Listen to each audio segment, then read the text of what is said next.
पश्चिम बंगालमध्ये राष्ट्रपती द्रौपदी मुर्मू यांच्या उपस्थितीमध्ये आदिवासी समाजाचा कार्यक्रम पार पडलाय। या कार्यक्रमाकडे पश्चिम बंगालच्या मुख्यमंत्री ममता बॅनर्जी यांनी मात्र पाठ फिरवली आहे आणि याच मुद्द्यावरून भाजपनं ममता बॅनर्जींसह तृणमूल काँग्रेसला धारेवर धरलाय। पश्चिम बंगालमध्ये राष्ट्रपती द्रौपदी मुर्मू यांचा अपमान झालाय। तृणमूल काँग्रेसला आदिवासी समाज आणि देश कधीही माफ करणार नाही असा इशारा पंतप्रधान नरेंद्र मोदी यांनी दिलाय।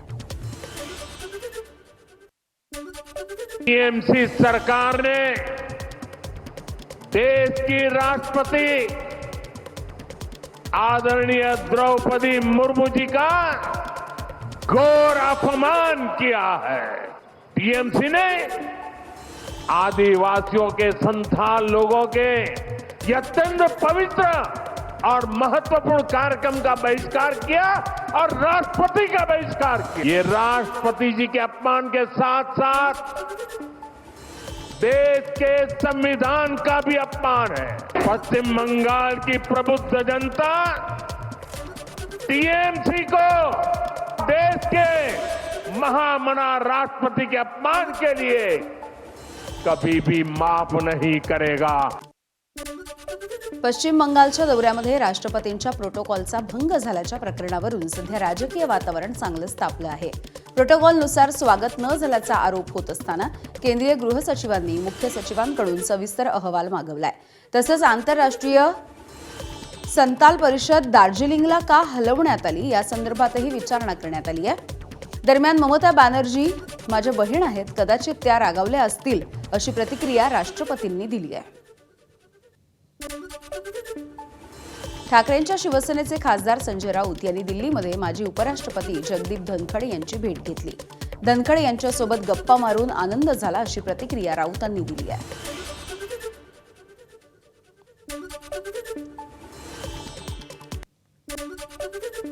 देशामध्ये 3 कोटी महिलांना लखपती दीदी बनवण्याचा संकल्प पूर्ण झाल्याचं पंतप्रधान नरेंद्र मोदी म्हणाले। आंतरराष्ट्रीय महिला दिनाच्या निमित्तानं एका कार्यक्रमामध्ये पंतप्रधान नरेंद्र मोदी यांनी लखपती दीदीच्या संदर्भात वक्तव्य केलंय। कुछ साल पहले हमने संकल्प लिया था कि हम देश में 3 करोड़ बहनों को लखपति दीदी बनाएंगे। बहुत लोगों ने मेरी मजाक उड़ाई, बहुत मजाक उड़ाई गई। भांति भांति के सोशल मीडिया पर खेल चल रहे थे।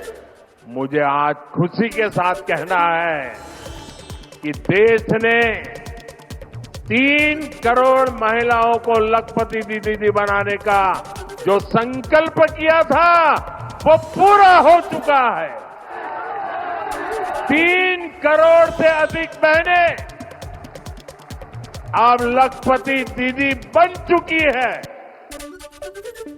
संसदेच्या अर्थसंकल्पीय अधिवेशनाचा दुसरा टप्पा हा येत्या सोमवारपासून सुरू होणार आहे आणि या टप्प्यामध्ये पहिल्याच दिवशी काँग्रेससह विरोधी पक्षांनी लोकसभेचे सभापती ओम बिर्ला यांच्या विरोधात दाखल केलेल्या अविश्वास ठरावावरती चर्चा होण्याची शक्यता आहे। त्यामुळे काँग्रेस आणि भाजपनं आपल्या सदस्यांसाठी व्हीपही जारी केलाय। अर्थसंकल्पीय अधिवेशनाचा हा दुसरा टप्पा 9 मार्च ते 2 एप्रिल पर्यंत चालणार आहे। काँग्रेससह विरोधी पक्षांनी दाखल केलेल्या या प्रस्तावावरती 118 खासदारांच्या स्वाक्षऱ्या आहेत। तृणमूल काँग्रेसच्या सदस्यांनी मात्र यावरती स्वाक्षऱ्या केलेल्या नाहीत। नियमानुसार सभापतींना पदावरून हटवण्यासंबंधीचा प्रस्ताव लोकसभेमध्ये साधारण बहुमतानं पारित केला जातो। और एक ऐसे स्पीकर महोदय हैं जो सांसदों का सर्वाधिक सम्मान करने का स्वभाव रखते हैं और कभी-कभी कुछ बड़े घरानों के अहंकारी उत्पाती अगर कोई छात्र आ भी जाते हैं वो अपना हुड़दंग करने की आदत तो छोड़ते नहीं है, तो भी वो सदन के मुखिया की तरह सबको संभालते हैं, किसी को भी अपमानित नहीं करते। ऐसा है कि स्पीकर हमेशा अलिप्त रहना चाहिए।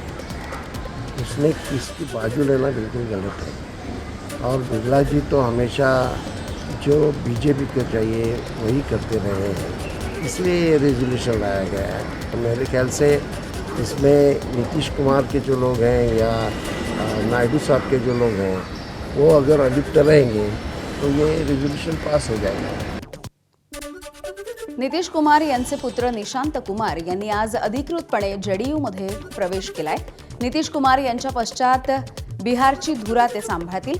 उपमुख्यमंत्रीपद मिळतं का आणि भाजपचा मुख्यमंत्री नेमका कोण असेल याची उत्कंठा। अजित पवार यांच्या विमान अपघातावरून रोहित पवार सातत्यानं शंका उपस्थित करत असून सरकारला त्यांनी अनेक सवालही केलेत।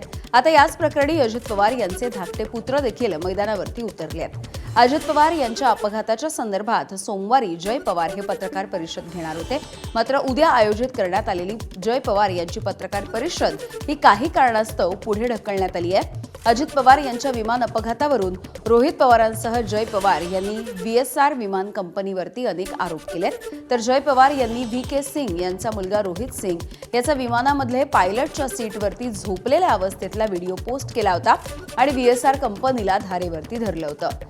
याच अनुषंगानं जय पवार पत्रकार परिषदेमध्ये भाष्य करणार का याकडे लक्ष लागलेलं आहे। पुणे विद्यापीठ चौकामधील बहुप्रतीक्षित एकात्मिक दुमजली उड्डाणपुलाचं मुख्यमंत्री देवेंद्र फडणवीस यांच्या हस्ते ऑनलाईन पद्धतीनं लोकार्पण करण्यात आलंय। या उड्डाणपुलामुळे विद्यापीठ रस्ता, पाषाण आणि बाणेर परिसरामधली वाढती वाहतुकीची कोंडी कमी होणार आहे। वाहन चालकांना मोठा दिलासा मिळतो आहे।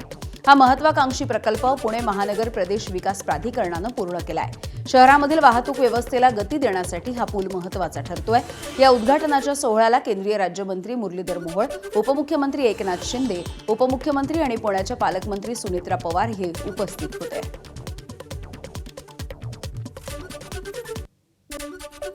दरम्यान एकात्मिक दुमजली उड्डाणपूल अजित पवार यांच्या संकल्पनेमधून तयार झालाय, म्हणून या उड्डाणपुलाला अजित पवार यांचं नाव द्यावं अशी मागणी केंद्रीय राज्यमंत्री मुरलीधर मोहोळ यांनी केली आहे। आमच्या सगळ्यांचंच एकमत आहे आणि कदाचित ती तुमची सुद्धा भावना आहे की या पुलाला ज्यांनी या पुलासाठी काम केलं, ज्यांनी या पुलाची कल्पना मांडली आणि रात्रंदिवस या पुलाच्या पूर्णत्वासाठी ज्यांनी खूप काम केलं, योगदान दिलं, त्या अजितदादांचं नाव या पुलाला देण्यात यावं अशी आमची सगळ्यांची भूमिका आहे आणि कदाचित ती सुद्धा तुमची भावना आहे आणि म्हणून मनापासून आम्हाला आनंद होईल जर या पुलाला आपण जर अजितदादांचं नाव दिलं। दरम्यान या लोकार्पणाच्या वेळेला फडणवीसांनी अजित पवार यांची आठवणही काढली आहे। या उड्डाणपुलाला अजित पवार यांचं नाव देण्याचा निर्णय घेऊ असं आश्वासन देखील फडणवीसांनी दिलंय, तर अजितदादांनी पूल पाडण्याचा धाडसी निर्णय घेतला होता। प्रसंगी वाईटपणा देखील घेतला। अजितदादांच्या पाठपुराव्यामुळे हा प्रकल्प पूर्ण झाला अशी भावना सुनेत्रा पवार यांनी व्यक्त केली। जी भावना सर्वांनी या ठिकाणी व्यक्त केली, मी देखील त्या भावनेशी सहमत आहे। हा अतिशय आयकॉनिक अशा प्रकारचा पूल तयार झालाय। एक प्रकारे आपली अभियांत्रिकी शक्ती दाखवणारा अशा प्रकारचा एक हा पूल आहे। त्याचं जे एकात्मिक डिझाईन आहे ते निश्चितपणे आधुनिकतेला शोभेचं अशा प्रकारचं डिझाईन आहे आणि म्हणून या एकात्मिक दुमजली पुलाला स्वर्गीय अजितदादांचं नाव देण्यात यावं अशा प्रकारची जी सर्वांची मागणी आहे, मी देखील त्याच्याशी सहमत आहे आणि निश्चितपणे आपण तशा प्रकारचा निर्णय घेऊ। या ठिकाणी असलेला जुना पूल वाहतुकीच्या दृष्टीने अपुरा आणि तांत्रिकदृष्ट्या अडचणीचा ठरत होता। त्याचा विचार करूनच पूल पाडण्याचा धाडसी निर्णय आदरणीय दादांनी घेतला। त्या ठिकाणी आधुनिक दुमजली उड्डाणपूल उभारण्यासाठी त्यांनी सातत्यानं पाठपुरावा कसा केला हे शिरोळ साहेबांनी आणि मोहोळ साहेबांनी आपल्याला सांगितलेलं आहे। या कामासाठी प्रसंगी वाईटपणाही घेतला, मात्र त्यांचा चांगला परिणाम आता पुणेकरांना बघायला मिळणार आहे। मनसेचा 20वा वर्धापन दिनाचा कार्यक्रम हा किल्ले रायगडाच्या पायथ्याशी आयोजित करण्यात आलाय आणि या कार्यक्रमासाठी मनसेचे अध्यक्ष राज ठाकरे हे रायगडाच्या दिशेनं रवानाही झालेत। त्यांच्यासोबत मनसेचे नेते बाळा नांदगावकर आणि मनसेचे वरिष्ठ नेते आहेत। किल्ले रायगडाच्या पायथ्याशी उद्या मनसेचा वर्धापन दिन साजरा होतोय। राज ठाकरे हे उद्या सकाळी 8 वाजता किल्ले रायगडावरती छत्रपती शिवरायांना अभिवादन करतील आणि पायथ्याशी असणाऱ्या कार्यक्रमाच्या ठिकाणी पोहोचतील। वर्धापन दिनाच्या निमित्तानं होणाऱ्या या सभेमध्ये खुर्च्या लावल्या जाणार नसल्याची माहिती मनसेच्या पदाधिकाऱ्यांकडून देण्यात आली आहे. महाराष्ट्र नवनिर्माण सेनेचा 20वा वर्धापन दिन उद्या पहिल्यांदाच रायगडमधील किल्ले रायगडच्या पायथ्याशी असणाऱ्या हिरकणीवाडीमध्ये या ठिकाणी साजरा होतोय. आपण बघितलं तर या संपूर्ण वर्धापन दिनाची जय्यत तयारी सुरू झालेली आहे. खरं तर मनसे अध्यक्ष राज ठाकरे हे उद्या या वर्धापन दिनाला संपूर्ण महाराष्ट्रभरातून येणाऱ्या मनसैनिकांना कशा पद्धतीने संबोधतायत हे पाहणं महत्त्वाचं राहणार आहे. उद्या सकाळी लवकर राज ठाकरे हे किल्ले रायगडावर जाऊन छत्रपती शिवाजी महाराजांना अभिवादन करणार आहेत आणि त्यानंतर या वर्धापन दिनाच्या सभागृहामध्ये ते दाखल होणार आहेत. खरं तर आपण बघितलं तर मनसे अध्यक्ष राज ठाकरे यांच्या समवेत मनसेचे प्रमुख जे नेते आहेत ते देखील या वर्धापन दिनाला या ठिकाणी उपस्थित राहणार आहेत आणि या संपूर्ण वर्धापन दिनामध्ये हे संपूर्ण येणारे जे मनसैनिक आहेत ते या ठिकाणी या संपूर्ण या सभागृहामध्ये आहेत ते दाखल होतील. खरं तर आपण बघितलं तर मनसे सैनिकांना उद्या राज ठाकरे कशा पद्धतीनं संबोधतायत, कशा पद्धतीनं मार्गदर्शन करतायत, या मनसैनिकांना कशा पद्धतीनं पुन्हा एकदा लढण्याची स्फूर्ती देतात हे पाहणं महत्त्वाचं राहणार आहे. आणि त्यामुळं हिरकणीवाडीमध्ये पहिल्यांदाच मनसेचा वर्धापन दिन आहे तो साजरा होतोय. खरं तर स्वराज्याची राजधानी या किल्ले रायगडच्या पायथ्याशी मनसैनिकांना राज ठाकरे उद्या कशा पद्धतीनं संबोधतायत याकडे संपूर्ण महाराष्ट्राचं लक्ष लागून राहिलंय. गणेश मापरळकर, एबीपी माझा, रायगड. तर रायगड म्हटलं की छत्रपती राजधानी, प्रेरणा, पराक्रम, शक्ती ही आपसूक आपल्या मनामध्ये आणि रक्तामध्ये येतं.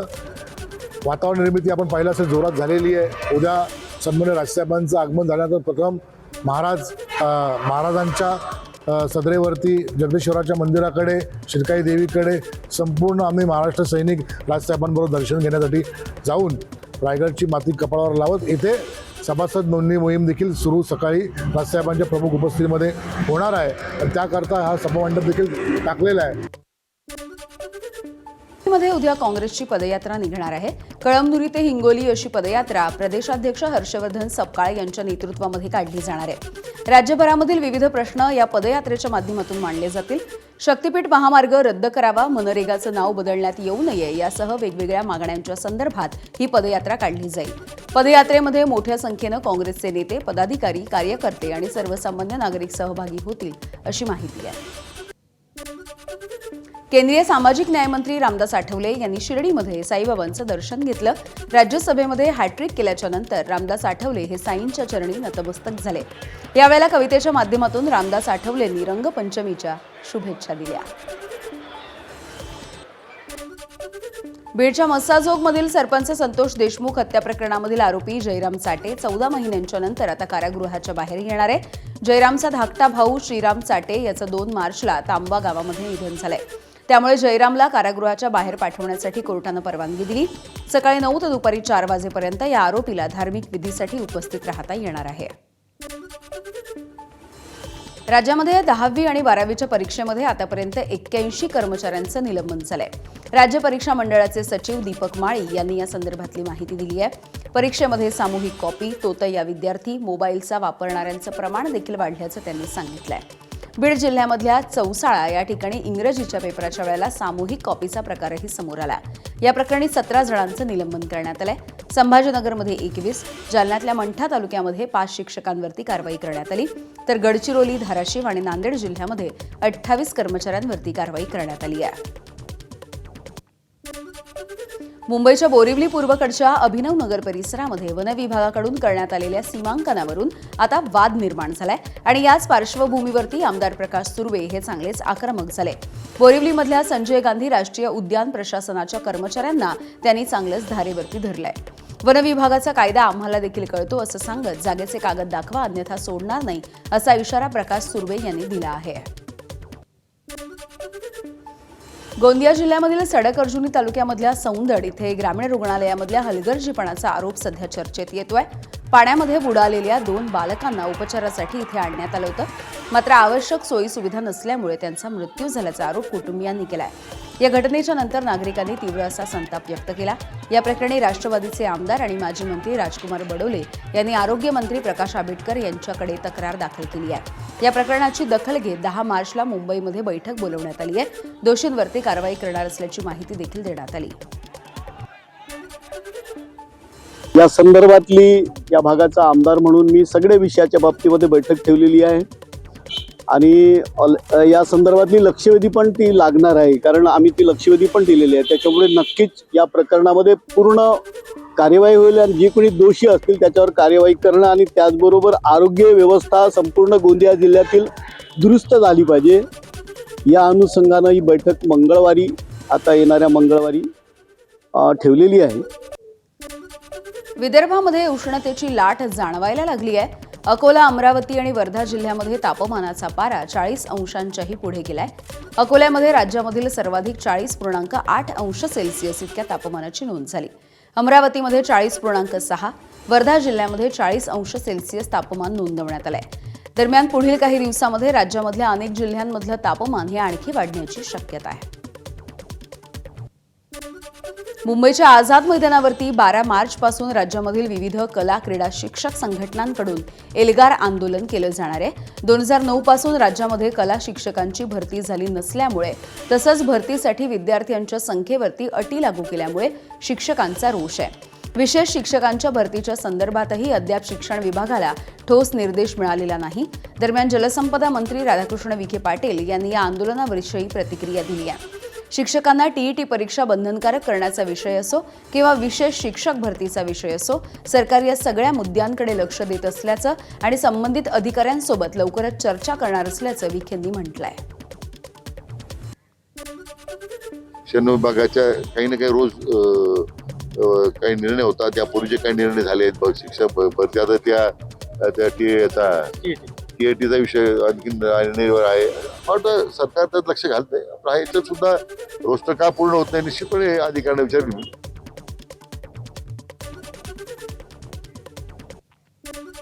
धाराशिव जिल्हा परिषदेचं अध्यक्षपद भाजपकडे जाणार असल्याचं जवळपास निश्चित झालंय. पंचायत समिती सभापतीपद शिवसेनेला देत भाजपनं अध्यक्षपदाची मोर्चेबांधणी केल्याची माहिती आहे. महायुतीमध्ये लढलेल्या 5 पंचायत समित्यांमध्ये 3 पंचायत समित्यांवरती शिवसेनेचा सभापती आहे. धाराशिव जिल्हा परिषद अध्यक्षपदाची निवड 13 मार्चला होणार आहे.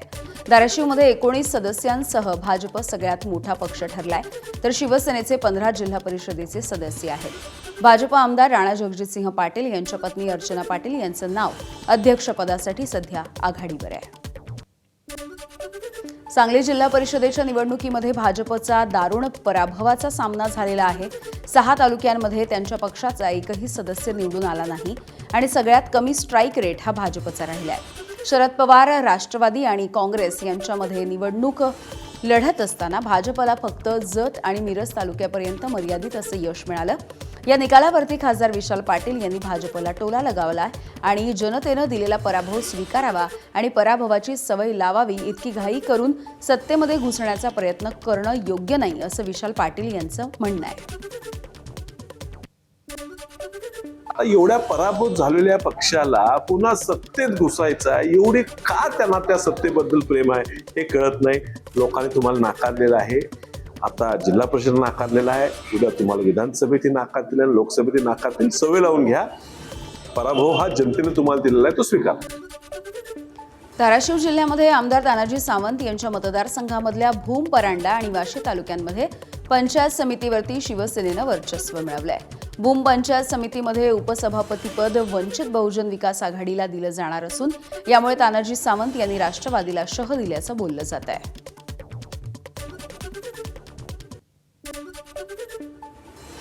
साताऱ्यामधल्या बावधन इथे भरलेल्या पारंपरिक बगाड यात्रेला यंदाच्या वर्षी आंतरराष्ट्रीय स्वरूप लाभलंय.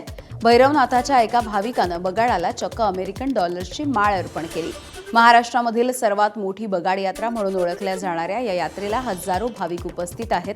महाराष्ट्राच्या, देशाच्या वेगवेगळ्या भागांमधून सोबतच परदेशामधून देखील अनेक भाविक या ठिकाणी येतात आणि भैरवनाथाचं दर्शन घेतात. यंदा बगाडावरती अर्पण करण्यात आलेल्या अमेरिकन डॉलर्सच्या माळेमुळे ही यात्रा सध्या देशभरात चर्चेचा विषय ठरते आहे. साताऱ्यामधील सातर गावामध्ये भैरवनाथाची यात्रा मोठ्या उत्साहात पार पडली आहे. पारंपरिक पद्धतीनं देवाची पालखी नाचवत पूजा देखील करण्यात आली. देवाच्या आगमनानं घरोघरी आनंदाचं आणि उत्साहाचं वातावरण आहे. बातमी सांगलीतली. सांगलीच्या आटपाडी तालुक्यामधील खरसुंडी इथलं सिद्धनाथ मंदिर हे वादाच्या भोवऱ्यात सापडलं. मंदिराच्या गाभाऱ्यामधील चांदी दुरुस्तीच्या नावाखाली काढून दिल्याचा आरोप संस्थानावरती केला जातोय. भाविकांनी श्रद्धेपोटी मंदिराच्या गाभाऱ्यामधील खांब आणि छतासाठी चांदीचं नक्षीकाम केलेली सजावट अर्पण केली होती. ती चांदी गेल्या काही महिन्यांमध्ये गायब झाली आहे. त्यामुळे विविध चर्चा सध्या सुरू झाल्यात. या संदर्भात मुख्यमंत्र्यांकडे तक्रार करणार असल्याचं ठाकरेंच्या शिवसेनेचे तालुका प्रमुख शेखर निचळ यांनी म्हटलेलं आहे. राज्यामधल्या मंदिरांमध्ये सध्या रंगपंचमीचा उत्साह दिसतोय. पंढरपूरमधील विठ्ठल रुक्मिणीचं मंदिर असेल, तुळजापूरमधलं तुळजाभवानी आणि जेजुरीमधल्या खंडोबा मंदिरामध्ये सध्या रंगपंचमीचा उत्साह आहे. देवाला रंगांचा अभिषेक घालण्यात आला. तसंच रंगपंचमीच्या निमित्तानं भक्तांची मोठी गर्दी झाली आहे. रंगपंचमीच्या दिवशी सगळीकडे रंगांची उधळण होत असताना शिर्डीमध्ये देखील रंगपंचमीचा उत्साह दिसतोय. साईबाबांची मूर्ती देखील आज विविध रंगांमध्ये रंगवण्यात आली. हजारो भाविक रंगपंचमी साजरी करण्यासाठी शिर्डीमध्ये पोहोचले. साई समाधी आणि साई मूर्तींवरती घातलेल्या सफेद शालीवरती आकर्षक रंगांची उधळण करण्यात आली आहे. कोट्यवधी रुपयांच्या आभूषणांसह साखरेच्या गाठेची माळ देखील साईंच्या मूर्तीला घालण्यात आली. कोल्हापूर शहरासह ग्रामीण भागामध्ये आज रंगपंचमीचा उत्साह दिसतोय. जागतिक महिला दिन देखील असल्यामुळे कोल्हापूरच्या कागलमध्ये रंगोत्सव साजरा करण्यात येतोय. कागलमधील पाझर तलाव या ठिकाणी तयार करण्यात आलेल्या कृत्रिम धबधब्याच्या ठिकाणी आज रंगपंचमी आणि महिला दिन साजरा करण्यात आला. महिला आणि युवतींनी मोठी गर्दी केलेली होती.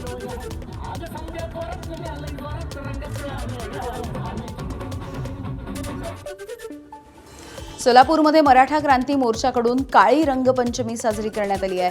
सोलापूर महानगरपालिकेमध्ये मराठा समाजाला महापौर पदाची संधी डावलल्यामुळे भाजपच्या स्थानिक नेत्यांच्या विरोधात आंदोलन करण्यात आलं.